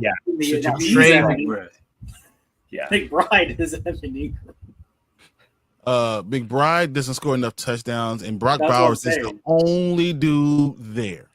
And Geno's going to throw that hell out of the ball to Brock Bowers. For sure. I just think that, I guess if we're talking about where we can draft them at, I think that because people love Brock Bowers after year 1, they're going to want him first before McBride. And I think you get McBride a little bit further back. And I think he has as high of a chance to finish higher quality. So what's crazy? Ranking. So you're saying you're putting him at what tier, what rank you're going to grab him? I'm grabbing McBride or Laporta over Bowers. Interesting. I got Bowers. I like that though. I like that because the thing is, I'm high on Laporta too. You can get them lower. You can get better players ahead. Yeah, but that I don't think he's saying. He's saying he's still going. I'm not spending a first round pick. Exactly. That's what I'm saying. That high. Exactly what Mark is saying. Mm-hmm. I can get myself a more safety pick of a better receiver or you're not ranking them higher than Bowers. You're just saying. But he's asking where you're drafting him. You draft him. I'm not drafting Bowers at first. Get the yeah, but if he doesn't want to draft Bowers at first, he might still think McBride for the value is better. If McBride's there at the turnaround. I think you're saying the value. So you guys are saying value versus ranking. Who's better? Ranking wise, Bowers is the higher ranking. I think if McBride can score touchdowns, McBride will be the best. Brock Bowers is going to score more touchdowns. He's the only weapon. More likely to, yes. He's going to in that scheme. He's going to, especially with the new coach, with who he has at quarterback. He's going to score more points. He's going to have more yards. He's going to have more touchdowns. Name a really good tight end that the Seahawks had when Pete Kirk was there. But Brock Bowers is not. the tight ends. Just I would saying. have Pete Bowers. Carroll's system doesn't go the tight end. I mean, he probably Right. will. Doesn't matter, because he's that's the all wide he had. receiver. I'm Yeah, just so I would saying. have Bowers, right? Mm-hmm. Porta, Laporta, probably, yeah. Yep, I agree with that. and then You still gotta go Kittle. am I? 'cause they Well, I don't said have Kittle. anyone I else. said Kittle. Yeah. I said Kittle at 4. So 4, yeah, exactly. Kittle's No, 4. Kittle's at 4. My 5. Now this is the weird one because You could go TJ. You could go. I want to say Kelsey? TJ Hawkinson, but I don't Yeah. know if but see, I believe in Tua more than I do McCarthy. Yeah. But that's why I'm saying Kelsey at the And I end of could the throw day Kelsey still in there, puts too. there. Yeah, And I could throw Kelsey there. That 5th round has got to be those 3. It's got to be Yeah. Hawkinson, freaking Kelsey or Hawkins. Or did I say Hawkinson? yeah, Yeah, no, Hudson, no. Kelsey, Smith, Johnny yeah. Smith. And- One of those 5, I wouldn't mind there at the 5, and I wouldn't argue against it. Mhm, yeah. But the other 4 in those orders: Bowers, McBride, Laporta, Kittle. I agree. I can't even argue any of that. No. It's just, Heck on earth did we get to ranking tight ends? I Yeah, don't yeah, know. I don't know. Because Alex Hey, decided Mark- to put no, Jonnu that's great. Still Smith, just rails. and then he wanted to talk about Jonnu Smith. all of a sudden. You know, right? Yeah, no, listen. That's so To me, I think we can all appreciate how we actually, in such a what feels like a long time coming, but really just a short span of a few years, we finally have tight ends. So many great quality tight ends that we can talk about and actually have discussions on, who do we consider to be these great tight ends? Oh, Whereas yeah, yeah, before yeah. it was just Kelsey. It was just, you just grab Kelsey or just, Well, you know, Kelsey- just I Yeah. think Or Buck. last year was the first year It was we Kelsey were or actually, Andrews. If you didn't have them, it was like, actually saying yes. Yep. Yeah. because last year is when we actually had relevant tight end stats, where 2 Yes. years ago we'd be like, it's just a wasteland. Yep. It You don't know, Tumbleweed. it's kind of sad because Laporta and Brock Bowers did so amazing, and every Kyle Pitts owner is like, "Why couldn't that be you? Damn it! Hey, Dude, hey, I I spent don't so know. Watch much him out. on you. I don't know. Stop I it. don't know what's going on. Just give up on Kyle him Pitts. already." Okay, so I'm this close to dropping them. You don't even know. I want to keep Zach Ertz over Kyle Pitts. That should tell you something. because you get touchdowns, man. It makes sense. That's funny. I'm like, That's I crazy. can't with Kyle Pitts anymore. All right. Well, it's You know what's 10:30 sad? Eastern, so I'm I going could to have make traded sure. him for a 3rd round pick Ooh. Ugh. for G Money of all people, of course. But Of course. Well, since it's After I did 10:30 the Eastern, Jaden Daniels I'm going trade, to ask he you asked one me more what he wanted question, for Mark. Pitts. Okay. I want to ask you one more question since it's 10:30. I know you got to go to bed. You got to go to work. I'm going to ask you one question. With the running backs, how they did last year, how we've seen how they kind of dominated. It changed the way the teams are even looking at running backs. Look at the draft. Look at what we just talked about our ranking. Who are your top 5 running backs going into this year? I mean, Barkley's got to be one. No question. Okay. So Barkley's number 1. Where are you going from there? Uncle Derrick Henry. Okay. This is So crazy Henry- to think. Wow. Probably So over he 30. went from like 8 to like 2. Okay. Yeah. Okay. And then, I don't know. You want to say Christian McCaffrey, but what are we going to get? No, I'm not having McCaffrey. I don't even think I have him in my 10 top for me. 5. He's 10 for me. He's 10? 10. I don't know if I have him that low. I don't have McCaffrey that low. but- Yeah. I don't know if I have him in my top 5%. I don't got him down to 10. I have him. Yeah, I have him 10. That 'cause he injury just- really hurt you, huh? Yeah. That I just- injury really hurt. That cut you deep. That cut you real deep. I didn't was it? so mad at him. I'm like, dude, F you. Damn. give me Bucky Irving, give me Achan, give me Josh Jacobs and JT. F you, Christian McCaffrey. And he has that calf injury still. Mm. And that worries me a lot. But I'm sorry, go ahead, Mark. Finish up your ones. I got to thinking. Is Does- Genty in your top 5? I'm saying, yet? does Genty jump to I 5 was already? just thinking, I feel like I got to put him in there. I think you're forgetting the lead. Like Hmm? top 3 running back, I think you're missing one of them. Mm-hmm. I am, but I'm tired and my mind is blinking. He's leaving already? Jahmyr Gibbs. That's his name. Jesus Christ. I was literally like, what's his name? What's his name? What's his name? Why can't I think of it? And I'm like, Detroit. And I can only think of freaking Montgomery. Gibbs. Yes, Gibbs definitely number 3. Mm-hmm. Man. Then I guess I'm gonna throw Genty at Genty 5? At 4 or 5. Okay. Yeah. Okay. Well, I don't think I had a 4, but well, you named 5, so I'm gonna give you. Who's my 5th? Didn't you? You said Barkley. You said Henry, right? Mm-hmm. You said Gibbs. well, you didn't say McCaffrey. Okay, you didn't say McCaffrey. So then we went Gibbs. You said Genty.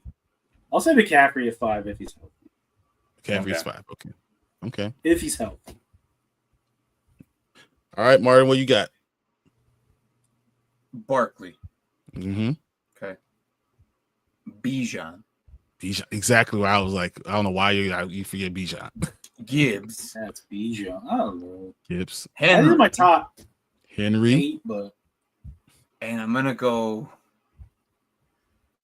Oh man.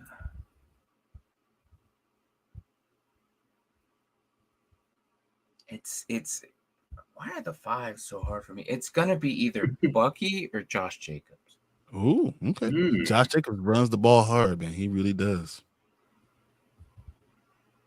I think I'm gonna go Bucky. Okay. Because say of that's the PPR formats. Even if it's half PPR, it don't even matter. He's still gonna outproduce. I'm gonna go with Bucky at 5. I like it. Yeah. I like it. Those are my 5. All right, Alec, what you got? 5. Well, one of them is right here behind me, you know. You want to get kicked out? No.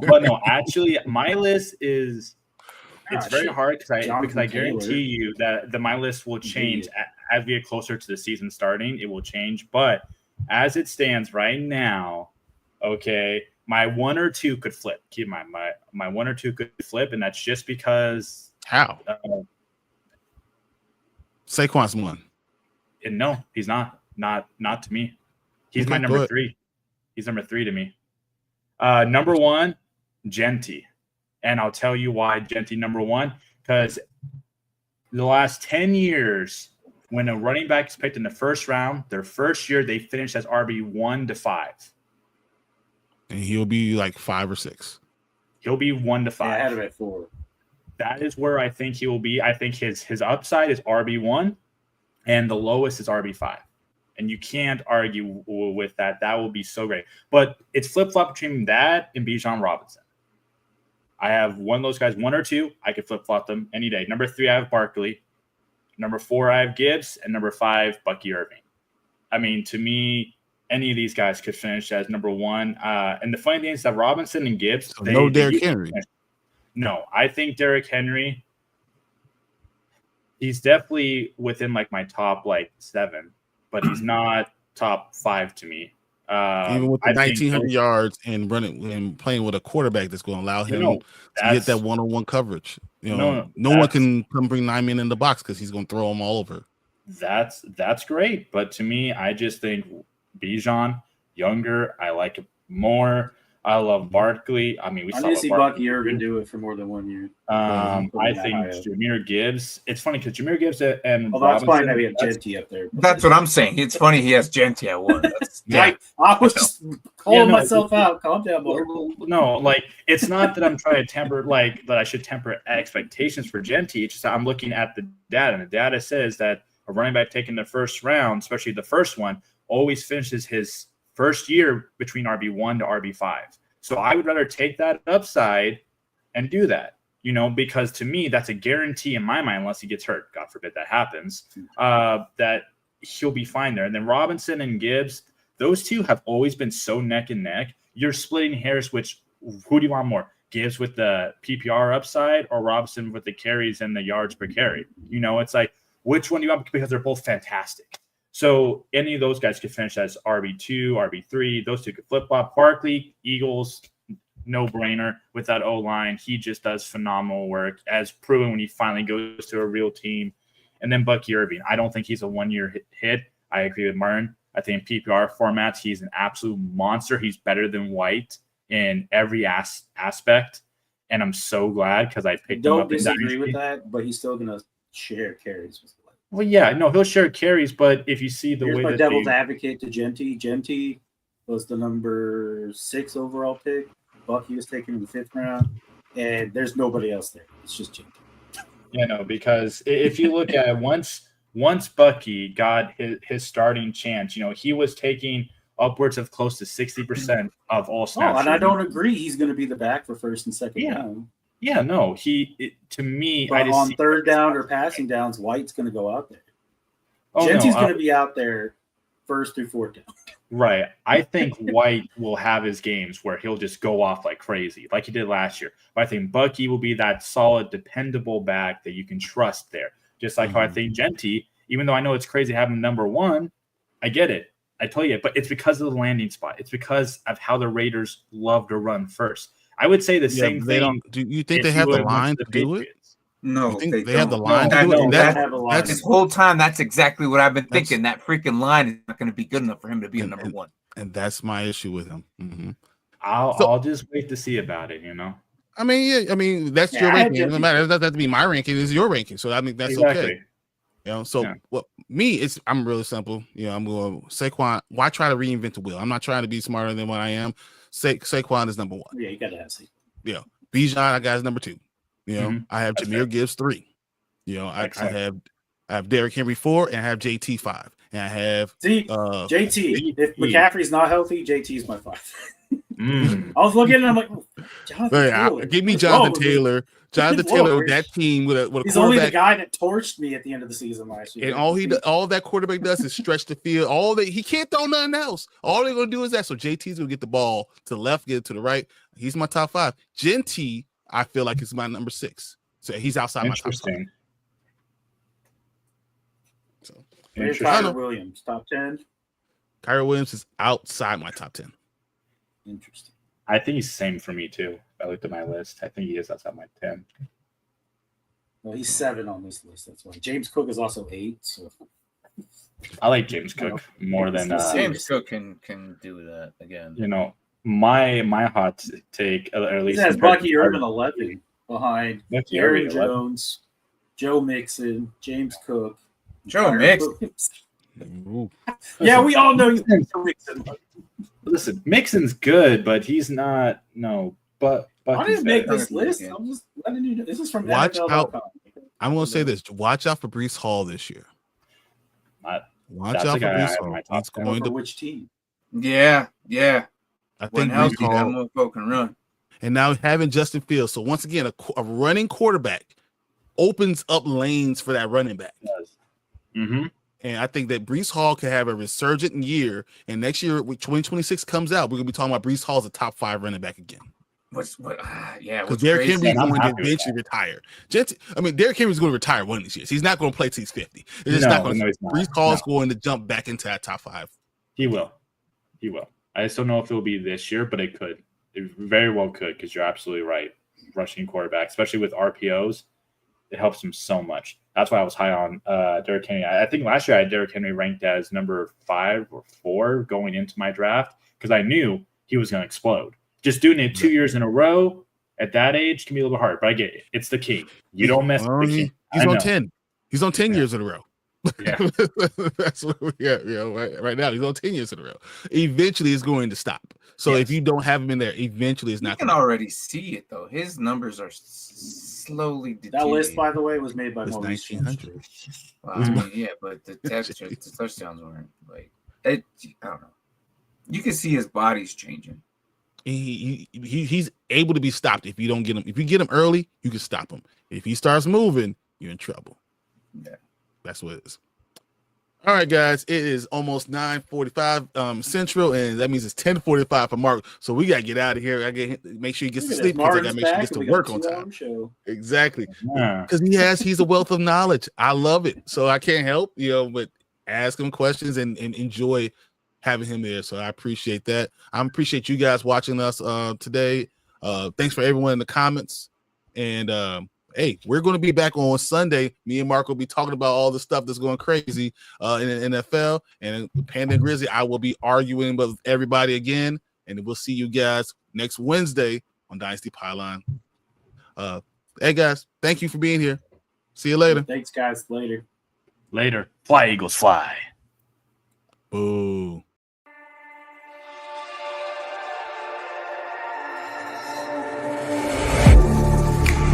Getting hype when I aim up, elevating that game up, stepping up to the competition.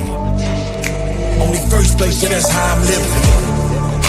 I'm winning till they digging up my grave, eating all the things up on my plate. Game face when I step up in the place. I was born and when I watched me elevate.